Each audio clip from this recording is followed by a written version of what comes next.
SNBP merupakan kepanjangan dari Seleksi Nasional Berbasis Prestasi.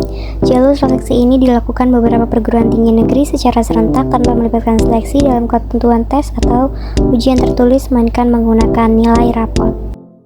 Calon mahasiswa yang dinyatakan eligible atau layak mengikuti pendaftaran SNMPTN diperbolehkan memilih setidaknya 2 perguruan tinggi dan 2 pilihan program studi. Beberapa hal yang menjadi bahan pertimbangan kelulusan yaitu prestasi akademik, partisipasi dalam kegiatan ekstrakurikuler, hingga portofolio. SNBT merupakan kepanjangan dari Seleksi Nasional Berdasarkan Tes. Berbeda dengan SNBP, jalur seleksi ini melibatkan tes atau ujian tertulis secara serentak oleh beberapa perguruan tinggi negeri di Indonesia. Salah satu menjadi keunggulan seleksi ini, serta lulusan SNBT 2 tahun sampai 3 tahun sebelumnya dapat mengikuti tes tersebut. SNBT disebut lebih efisien, fleksibel, dan terjangkau bagi calon mahasiswa dari berbagai penjuru tanah air.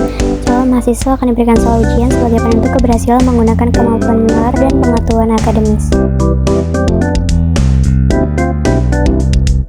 Jalur mandiri merupakan seleksi penerimaan mahasiswa baru yang diadakan perguruan tinggi negeri maupun swasta tanpa melalui seleksi nasional atau jalur umum. Jalur ini memberikan kebebasan kepada calon mahasiswa untuk secara langsung mendaftar ke perguruan tinggi yang diminati tanpa harus mengikuti ujian atau seleksi bersama. Namun terdapat beberapa perguruan tinggi yang memperlakukan tes tulis sebagai syarat masuk.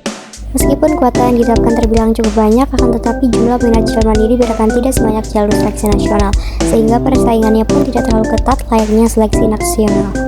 Hal yang perlu dipertimbangkan sebelum mendaftar perguruan tinggi melalui jalur mandiri adalah biaya pendidikan. Pasalnya berbeda dengan jalur seleksi nasional, jalur mandiri memperlakukan biaya uang kuliah tunggal atau UKT di setiap semester dan uang pangkalan dibayar 1 kali ketika pertama kali masuk.